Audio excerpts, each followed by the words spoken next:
Hey now, welcome to the City Off Campus podcast with your two favorite hosts, Sammy Summerfeld and Jack McFarland. Today we are joined by 24/7's Hawkeye insider Sean Bock. To start off the pod, we're going to be diving into Chicago Bears football, and Jack just looks like he has something he has to get off his chest. If Matt Nagy fires himself tomorrow, I think he has a bid to win NFL Coach of the Year. There, I said it. That's what I think. Yeah, I agree with that. That's my entire opinion from the game. So that's that. I mean, when you have a player with a 6 QBR and average. It was 6? It was 6. It was a 6 QBR. He threw for a bold 68 yards, 6 for 20 with 9 sacks on the game. I mean, yeah, if he fires himself, I think that's a win for Chicago. Myles Garrett had 9, or no, not 9 of them. He had like 4.5 of them, right? Yeah. He set a franchise record. Yeah, he had 4.5 and he had 7 tackles. Holy cow. 6 QB hits. All on the 40-year-old offensive lineman, too. Yeah, I know. You know, he was blown by It's not Peters. Great when the Bears signed a 39, 40-year-old big old offensive lineman to come out of retirement while he was fishing. And he goes, oh shit, when he saw his O-lineman coach hit him up to like come to camp, he goes, oh shit. And I can see why he said, oh shit, because we're all saying, oh shit now. Like watching Jason Peters try and cut Myles Garrett was pathetic. And it got Fields maimed. I can't believe, Sam, you'll appreciate the stat. No Bears quarterback has been sacked this much since Cutler. Yeah. This can't happen. This is not a winning formula. Well, and if the Bears want to win, well, first off, I don't think there are many ways for them to win this year. So let's just pack it up. Like, let's just get people who are younger looks because this is bad. Well, and one thing about Peters, well, 2 things. One, he looked like 3-4 seconds behind every play trying to block Myles Garrett. And did you see the couple of plays? There was one sack that Myles Garrett got. He didn't even have to blow by Peters. Peters was trying to guard the inside tackle, and he just didn't even bother blocking Garrett. He forgot Garrett was there. He just was like, oh. I don't know if that's a protection and they let him go free. I don't know. Was everybody blocking somebody or not? Yeah. Well, see, the guard was free. blocking. He's free, so they let him go free. They just were like, "Fuck it, and that's on Fields. That's on Fields to not know that and not throw it immediately. And I mean, that was another problem. Yeah, but also look at how fast Garrett is. Yeah, no, I agree, and that's your first game. Like he doesn't know how to read an NFL defense. I think I can confidently say that now after seeing what we saw. Like he looked a step behind. Now let's not be like stupid. Nagy didn't give him any opportunity to succeed, but he didn't look ready, and I don't think that's insane to say. Now Nagy did say, I think it was yesterday, that every quarterback's on the table to start this week. Yeah, well, what do we think about that? Before we get to that though, I wanted to ask you guys. Before we dive into the quarterback decision making, I want to talk about the game decision making. I've been staying off of Twitter. I've been staying off of sports talk show stuff the last couple of days just to not get corrupted by the reactions. But one question that I've seen going around is, do you think Matt Nagy did this intentionally in a way to manipulate Fields? Where then people are like, oh, we don't mind if Dalton comes back, or we don't mind if Foles. Because he's even said that, like, Fields is the guy, but Dalton can do it correctly. And I'm curious what Sean has to say, but it's like, if he's doing it intentionally, he should be fired tomorrow. And that's like, you're not even a coach at that point. Yeah. You're a fan. Or do you think it was sloppy preparation? Totally. Dude, the guy's proven time and time again that he can't prepare or make an adjustment to save his life. And we had how many points? Like 6. I don't think we scored in the second half. So it's all on him. I don't think he did it on purpose. I just think he's like that bad. Well, yeah. One, I sorry, I had something in my throat there. I wasn't cutting you off, Sam, but I had a nice drive back to Iowa City today from home, so I got to listen to I actually listened to a couple White Sox podcasts and like, oh my God, like I felt amazing during those, just like super just excited, like just super intrigued for the postseason, just like super optimistic, super hopeful. Then I turn on some Bears ones and I'm like, oh my God, like can it get any worse? I turned on Cap and Hood on ESPN 1000 in the morning. Those two are my guys. And Cap is, I mean, I know he's a big Cub fan, but Cub guy. And but some of his takes this weekend I thought were really interesting. It's like, how can you go into that game and think that, okay, this game plan is going to work like the way it did? Like, if that's the case, that Matt Nagy felt comfortable about this game plan going into that game, it's like, dude, like, how dumb can this guy get? Like, how incompetent of a coach is he to, just think that this could, work? And I think one of the things too is you got to build a system around the type of personnel that you have. This personnel is not made for Justin Fields and Allen Robinson. I would say that Allen Robinson, I mean, is he more talented than Brandon Marshall and Alshon Jeffrey? Would you say that he is? I don't know if I could say he's better than prime Brandon Marshall. Yeah, that's like a hard maybe, but I think for what he does, like he's in that echelon right now in the last 10 years. I think what's hard though too is like with Brandon Marshall, Alshon, I mean, you had two guys and Martellus Bennett where it was just like they were all studs compared to like he is here and the rest of the wide receiver talent is down here.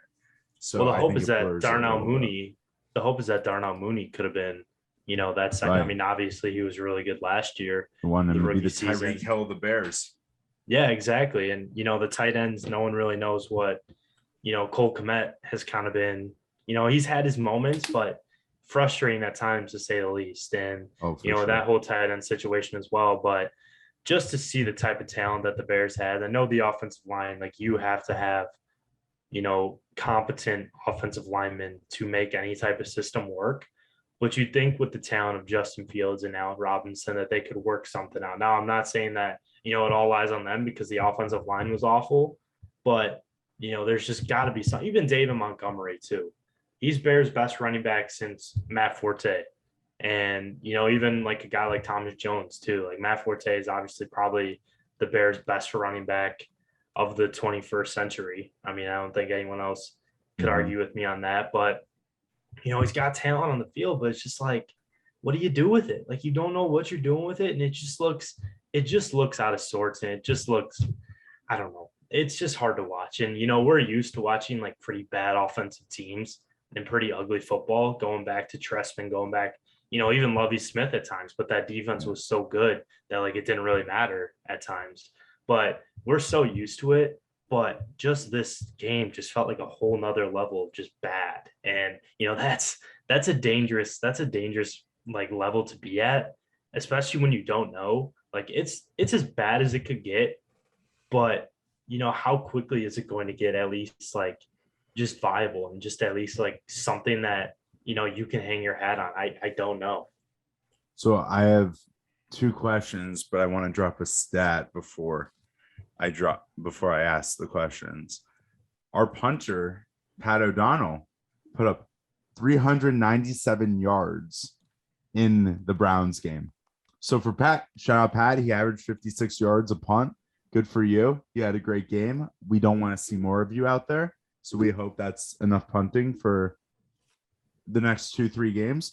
But two questions I have is, one thing that I've seen floated around is, does this make Mitch Trubisky look better now in the afterthought, of what Matt Nagy's done with the offense this year? Like, do we think now with a different coach, Mitch could have been unlocked a little bit more, or do we think we saw what Mitch's ceiling was?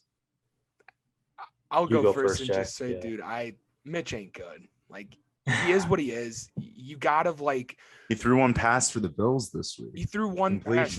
That's awesome. But in order for Mitch to be successful, you have to give him a picture of you need to color in these lines, and 90% of the lines are colored in for Mitch, and he just needs to color in 10%. That's how Mitch is successful. And you have to turn off the TVs and your practice when you see someone like Pat Mahomes, he can make stuff happen on his own. Right. That's a completely different polar opposite player. But that just shows Mitch, like, you need to roll him out right and throw to a flat and let the guy get yards after the catch, or throw a corner 15 yards downfield. Things I just said right there are things that Bill Lazor ran for Mitch in the last 4 games of last year. Those are things we didn't see with Justin Fields. I'd say Justin Fields runs a 40-yard dash like 0.3 of a second faster than Mitch. We never rolled him out. He had to run for his life if he could get outside of Garrett and Clowney, and that just didn't work. So, like, no, I don't think Mitch looks any better because he is what he is. Like, he looked good that 2018 year because we were playing with a lead every game. We never came from behind. So Mitch had everything in front of him. He just needed to not make a mistake. So yeah, like you know my opinion. I think a lot of people. How about listening do. Sean? I don't like Mitch. What was that? What was that one stat?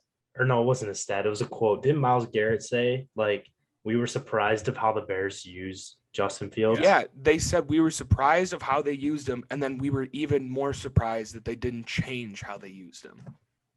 And I think that all tells you all you need to know.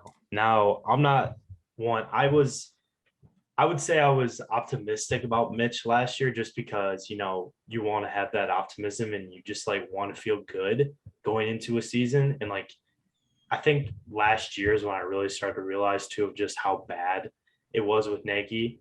You know, I mean, you see like moments, you give him the benefit of the doubt at times, but I think last year is when we really saw it too. And, you know, I never was the biggest Mitch guy. Now I was confident in him at times, but I texted my friends this from back home. It's just like, I don't think this is enough for me to say that, you know, it was all on Nagy. I think it is. Most of it's on Nagy, but I also think Mitch was not a good fit for what he wants to do. What does he want to do? That's a great question. No one really knows at this point, but I think if you want to have a winning team or a team that's going to compete, you're much better off with Justin Fields as your quarterback, just for his all-around skill set and just like the type of things that he could do. You can use him in different spots. You know, you can roll him out. Mitch, I mean, you know, people gave him credit for his scrambling ability, but, you know, Fields is a much more finished product at this stage than, you know, Trubisky was. Like, Trubisky was a long shot. Like, I shouldn't say long shot. He was a project. Yeah, thank you. He was a project.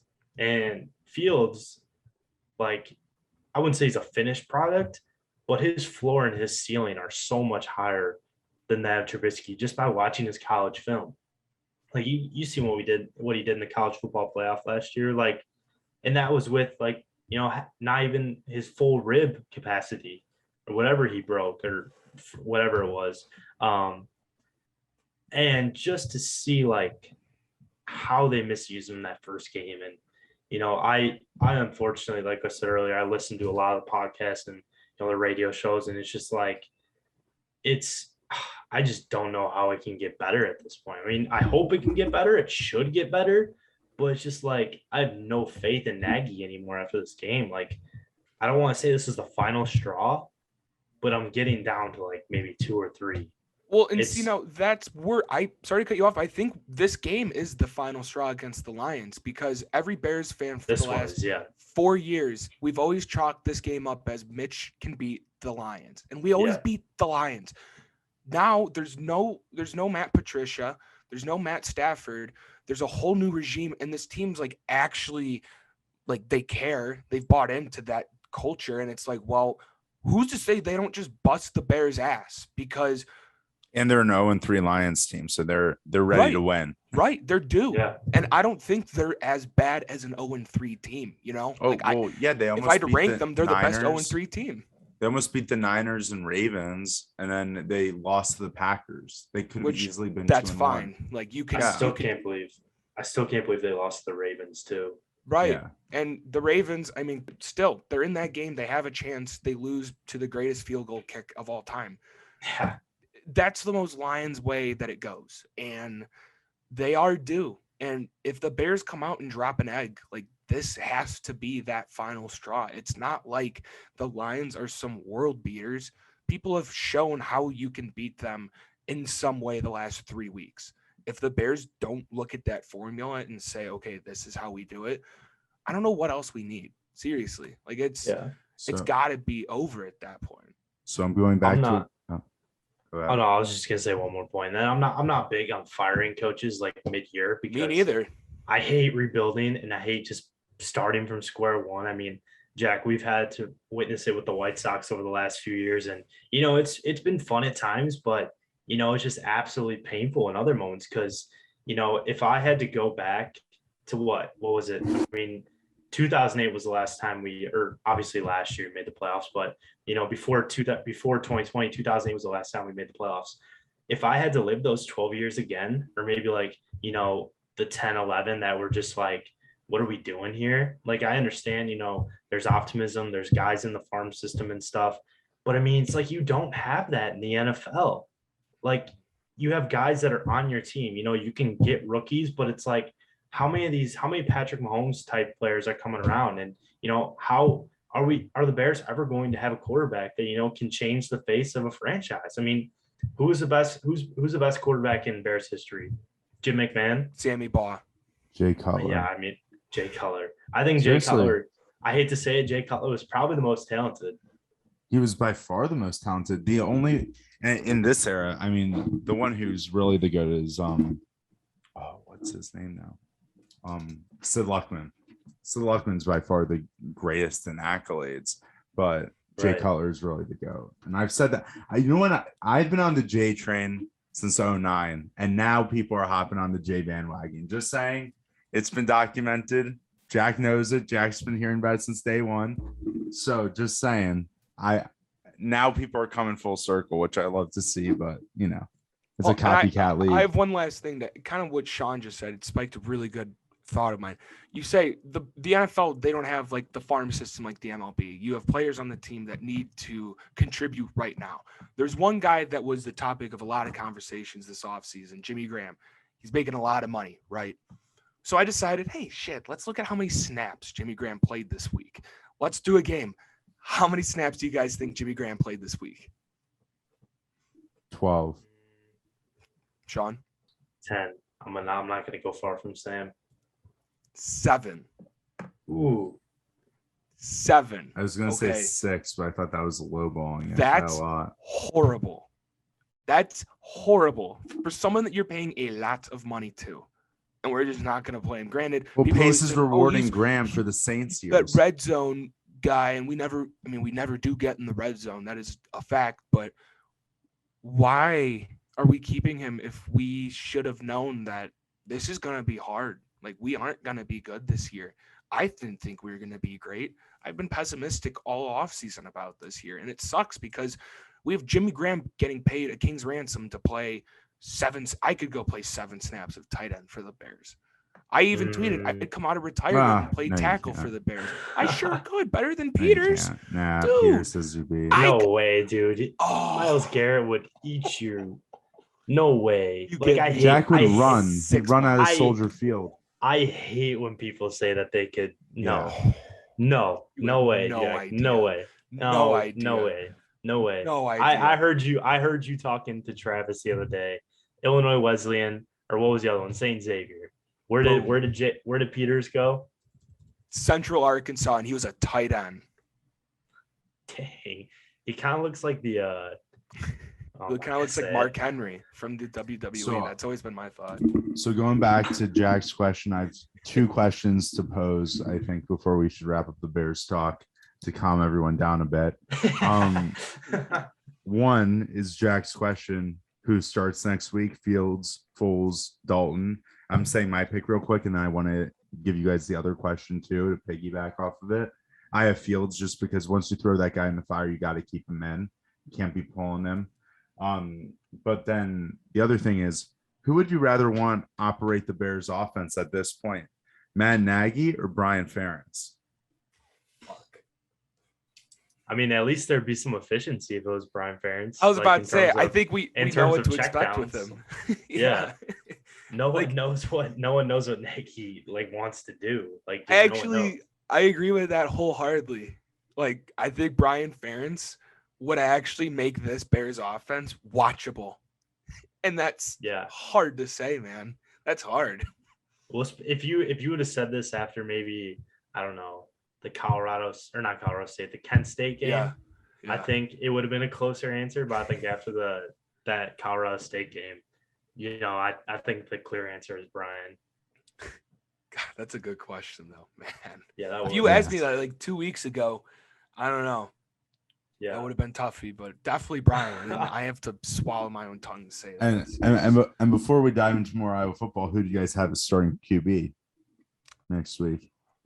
Fields. Yeah, I think your point of going with Fields makes sense. But if you lose to Detroit, I'm not a schedule looker. I don't know who we have after that, but it's at the point Raiders, that's actually defense you can maybe do something with. It just gets to the point where we've thrown him to the fire. If Nagy keeps calling the plays, it's just like we're beating a dead horse, and he looks like this just isn't productive. Like I just don't want him out there then. If Dalton's ready, put him back in like 3 weeks, because I don't want Nagy touching him anymore. This is just, I saw what happens, and he got hit 9 times. And he had to get an x-ray on his hand. I get it was just like precaution, but that was the first time. Like, I'm not going to sit here and say I'm trying to protect him, but Nagy sure can't. I'm going to do something very, very healthy for me next week, and that's going to go to the Chicago White Sox game, who, by the way, guys, AL Central champs. I'm going to go to a White Sox game on Sunday afternoon during the Bears game, so I don't have to watch it. Makes very big and mature of you. Yeah, very. Thank you. I know. Now diving into something much more enjoyable, like for you, like the White Sox. As you see, I'm at Kinnick Stadium. I brought back the Zoom background this week, and I brought it back because mentally I'm already at Kinnick for Penn State. We beat Maryland. I'm already mentally there. But with that being said, I take Maryland. I've said to Jack already, I take Maryland seriously. I think they have an offense that could light it up and really give our defense a little bit of trouble.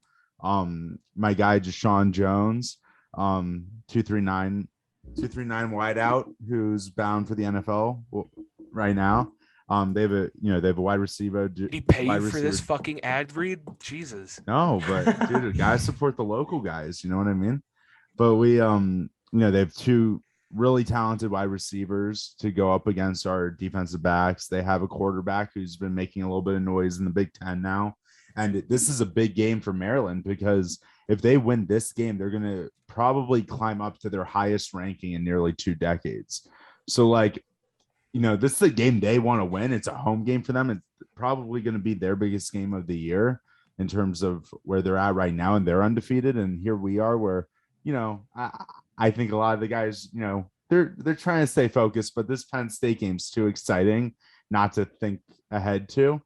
What are your guys' thoughts going into the Maryland game, and what do you think is going to be easy for us against this team? What do you think is going to be a little bit more difficult? And let's kind of go from there.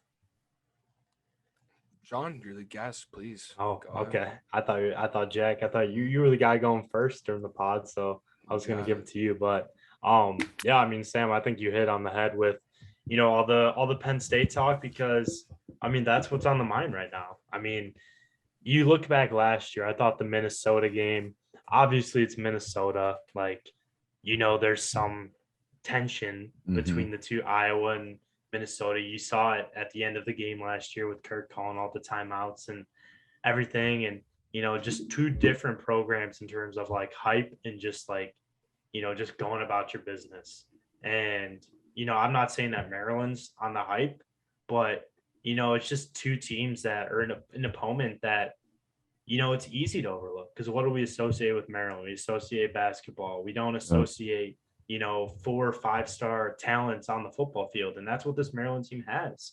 I mean, I was going through a couple preview magazines a couple months ago, just to kind of brush up on everything. And it's just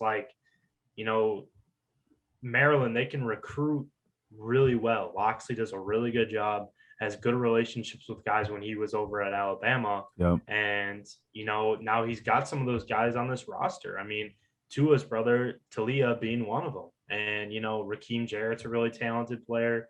Dante Demas is a really talented player. They have guys up and down on the lineup, and same. Talia's averaging 335 passing yards per game, which is the best in the Big Ten. So they can sling it. They can sling it. They can get it downfield. They're not afraid to throw it deep. their run game has been a little better than expected. They had to replace the key guy in Jake Funk, but they're a pretty solid team. I know you want to say lack of opponents or lack of prestige from their opponents, but Maryland's got some pieces on this team that can really make things dangerous. And especially it being a Friday night game, it's like, what more perfect of a time for a team like Maryland to sneak up on a team like Iowa and just knock them off. And like you said, too, it's like, I mean, I know both teams are 4-0, but it's kind of clearly looking like to me, and I think a lot of people that, what does Maryland have to lose in this game? Obviously, they've had a really good season. I think better than people expected now. The schedule hasn't been that great to start, but it's like, 4-0 is 4-0. And with this Maryland team too, there's gonna be a lot of hype coming into this game. They know that a program as consistent as Iowa is, a team that they can knock off, and a team that's going to come in with a lot of high expectations. And I don't know how great people are feeling after that, the Colorado State game. I think that second half kind of calmed some jitters, or made people a little more confident. But this is definitely a game matchup wise too, personnel wise, that I could see Iowa losing. Yeah, I agree 100%. I think a lot of people, a lot of Hawkeye fans circled the Purdue game before the year as the trap game between Penn State and Wisconsin. Yeah. This is officially the trap game. Like, the trap is on, and it's up to Iowa to not get trapped. And I don't think there's a better program or team that has a better mindset to not allow this type of trap to happen than Iowa. I mean, we've seen every week they went from that Big Ten first week big hype to the largest rivalry game in the history of the rivalry, and they carried themselves even every single game so far. I don't think there's any way that they change that mindset. The only thing that does throw a wrench in this is the largest game for Maryland ever, like at home. They haven't beat a team like this since 03-04. That's insane. And for them, this means the world. And if they beat Iowa this week, I did a little schedule watching. They play Ohio State next week at noon at Ohio State. They'd be licking their chops at 5-0, being ranked like 18 walking into Columbus, because it's been proven you can beat Ohio State and Columbus. This Maryland team's licking success right now. And Talia, he's pretty darn good too. I think Iowa's defense is going to be like Iowa's defense. It comes down to really this offensive line getting it together, and Maryland leads the Big Ten in sacks. They have a good secondary. I think the Iowa offense is going to have their work cut out for them. I think they really have to establish the run like they want to, and they've been trying to the last couple weeks. I don't want them to abandon that. Like, that's what we saw in the Eagles game on Monday night, if anyone watched that. They ran the ball 3 times. They got smoked. The Bears ran the ball like 5 times, 6 times. They got smoked. Iowa can't do that. If they get in a little bind, if they get in a little trouble, like, we have to keep doing our thing. We've been doing our thing all year. So this is officially the trap game in my eyes. I'm not nervous as I was yesterday thinking about it. But just to kind of shape it differently in my mind, I had to re-rank the teams because I personally don't feel like I was playing like the number 5 team in the country. I think a lot of people feel that way too. I also feel like Maryland shouldn't be an unranked team. I think they're good. So in my eyes, I see this as number 25 Maryland, because they haven't played anyone really great, but they've won. Number 25 against Collis, top 10. Number 10 Iowa. That's what I see this matchup actually is, and it's a lot tighter than I think a lot of people are going to give credit for. I don't think Maryland runs away with this like some people will say, but Iowa definitely has every way to control this. Yeah, I mean, I don't disagree. I don't disagree with you at all. And I'm not saying that Iowa's going to lose, but Iowa's the type of program that can come in and I mean, we've seen them play down to opponents, but also they've played up to opponents at times. Yeah. I mean, I know Indiana gets a lot of grief for how they've started out the year. Obviously, losing to Cincinnati, granted, top 10 team, barely beating Western Kentucky last weekend, but I still think Indiana's a talented football team. And to see how Iowa came in and just absolutely destroyed them, I think that deserves a lot more credit than people are giving them too. I mean, with this Maryland game, I mean, I thought Colorado State was going to be the game we aired it out a bit more. I thought it was going to be Spencer, we're giving you a little bit of wiggle room here, and we want you to throw it deep a little bit, and let's see what we can do offensively. Let's kind of push the envelope, which they obviously didn't really do, and Spencer wasn't really throwing to open guys, which was a little bit of a problem.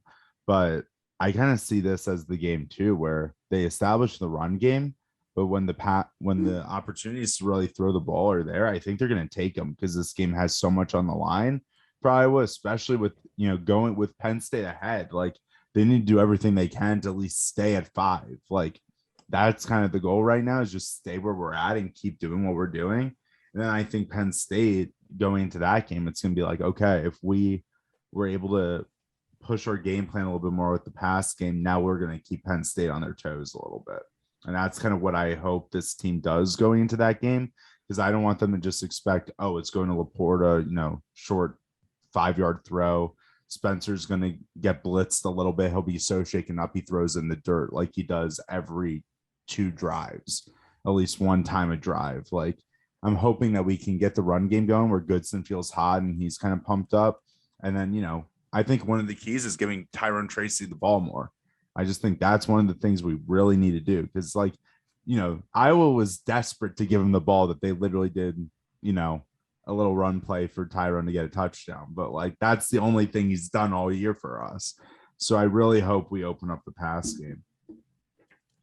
Yeah, and I think we saw that too with Keegan Johnson on Saturday. I mean, Keegan is a guy that we've really been high on since, he committed to Iowa, and even before that too. And, his senior film kind of, gave off the impression that this guy could make an impact in Iowa early, especially if Brandon Smith and Amir Smith and Marset don't use that extra year with COVID. And, they didn't. Keegan's able to come in. We wish we could see him a little bit more, but I think his talent and everything I've heard throughout the offseason from those in the program is just buy stock in this kid, because this kid is going to be a really good talent. And I think Tyrone, Nico, and Charlie are really good players too. And I think, it's tough to be able to play over those guys. But I think based off what Johnson did against Colorado State, I think Iowa tries to look his way a couple more times. I think, I know Colorado State is not the secondary that Maryland has, because Maryland has a couple of pretty good safeties in Nick Cross and who's the other guy that's coming to mind? Jordan Mosley, 2 really talented veteran guys. So, you're not going to be able to take the top off the defense like, you were against Colorado State. But, I think Johnson has that talent and, has some sneaky top end speed to be able to get out to the outside, get behind the secondary, and get open like he did. If you watch that clip, he just straight up beat the guy. I don't think he did anything, creative at the offensive or on the line of scrimmage. I don't think he had any great release or anything like that. I just think he absolutely beat him. And, that's something that he doesn't get credit for enough. And I think that's really a valuable weapon that Iowa can use in the offensive attack. And I think the same thing can happen with Tyrone too. I mean, we saw it a couple years ago at Northwestern when he had that great play for the touchdown, did the same thing against Wisconsin that same year. And, he is a guy that can take it to the house and make a big play. And you want to see those more. It's just, I think the Colorado State game was a good confidence builder for that too with Petrus. I thought, he looked composed in the pocket. It's absolutely insane. I know it's like the same for everyone, but he just looks so much more comfortable when the pocket is clean. It is night and day. Like, I know that's obvious. I know, like, it's just for everyone, but it's just like with Petrus, it's totally different. And you look at the Pro Football Focus stats, it's his grade is 92 with a clean pocket. And when it's not clean, it's like 62 or something like that, which is just like I said, it's clear as day how different it is. And, that falls on the offensive line too. A lot of those guys did not have great pass blocking games on Saturday. I think Connor Colby, who got his first start at right guard, true freshman, he's a really great player, really talented player. Horrible day with pass protection. Even Tyler Linderbaum had a bad day. Mason Richmond wasn't great at all. He wasn't all that great either. And I think Maryland leads the Big Ten in sacks, if I'm not mistaken. So they're going to be a team that likes to get pressure on the quarterback. And, you just need the pocket to stay clean. You need those offensive lines to step up, especially the guys that tackle, and especially a guy like Tyler Linderbaum, who, as dominant as he is, hasn't been as consistent maybe as some would like this year. And, that pass blocking's really got to improve for this Iowa team to have success on Friday. Yeah, and I watched a little of I rewatched a little of the Maryland Illinois game when I had a chance today, and Maryland's their ends like to come out in a 4-point and just scream at the edges. And I think one of the weak points for Iowa has been so far is keeping that edge clean and letting Petrus, wow, I gotta stop that. I hate it. Step up into the pocket. And we do see times when Colby, like I saw a couple times against Colorado State, he just did not look great. And we have 2-3 younger O linemen on this line. And it's always been a staple of Iowa to win the line of scrimmage, wear you down, beat you down, and just win with physicality. And we don't necessarily have our quarterback win games. They manage them and they make sure they don't lose them. We're finding ourselves in a tough place where the quarterback doesn't feel as comfortable as he really should in an Iowa offense. And I think this is a real good test for the Iowa offense, especially the offensive line, because you've seen the last 3 weeks. They've played multiple different combinations of guards and tackles. I think we'll see the one they favor the most going into this Maryland game because there is no room for error. And I think giving those guys like Colby and whoever the left tackle is, I forget his name. Is it Lindman? I'm not sure. Mason Richmond. Richmond. Those two, I'm glad they got more looks. And I think Richmond's been playing, but we need the best O-line to get it put out there. And we've had a bunch of moving parts, but they haven't been great. And this Maryland defensive line just looks to create havoc, not necessarily a hard interior push, but they just want to create havoc. And like Sean just said, Petrus can't do that. He is not good trying to get out of a bad situation. We need him in good situations. Maryland loves bad situations. So that was pretty simple analysis right there for me, I think, for everyone who doesn't watch football. So I'm excited for it. Sam, what do you think? Oh, I'm so ready. I mean, honestly, with the way Bears football has gone, I'm just all in on Iowa football right now. As bad as it is to say, like I'm just I love the Bears, diehard Bears fan, but I just don't even care about the Bears right now. Like I'm following other NFL storylines and stuff in terms of entertainment from the NFL. You want to hear something and I'm really just blocking sad? out the Bears. This is going to be sad. It's going to be a really depressing way to end this pod because we started it on a sad note, and I figured we should just end it on that note. One of my roommates came up to me today, and he said, I think I've made the change. I said, what change? Oh boy. Right? There's so many ways you can go with that when you say, I think I'm making the change. Well, I know what you're saying. Right? So I go, what change? Which one? He's like, I can't do it anymore. He's like, I just can't follow the Bears. I'm like, you're done. Like, you can't just say that. He goes, Chargers fan, Herbie all the way. I looked at him right in his eyes. I go, you're not allowed to watch the games with me on Sundays. You're also quitting on Justin Fields. He's a nice kid, and you're hating on him, and you're a quitter. And I think that we've reached that point as Bears fans where we just start to have to watch other teams and enjoy other things that are nice. Like last year, I enjoyed the Dolphins, and they made 10 wins. That was awesome. I don't think they'll do that this year. We'll see. I'm still a loyal Bears fan. I don't pick another team. I just watch Red Zone. So then I'm watching every team. Now that's the cheat code. Red Zone is the cheat code. So I'm watching all the excitement without having to support one team. You know what I mean? I stay with the Bears. I keep my loyalty. What? Red Zone is the cheat code for fantasy as well. It is. Sure. Keeps you in the loop. It's a good point. Damn, you lifted it up really well on that last second. I know. The Red Zone bite. That was good. Well, Sean, I guess we could thank you for coming on again. It was really good talking with you about this upcoming Iowa game. Like always, not the same time, same place. Shut up, Sean. I'm doing an outro. I'm just saying we might have another therapy session too if the White Sox. No, you know what? They're not going to. Don't even say that. They're losing the LDS. No. It's a known. Good. It's a known. I don't know why you just stopped the outro. Not the same time, same place. We'll see you guys later.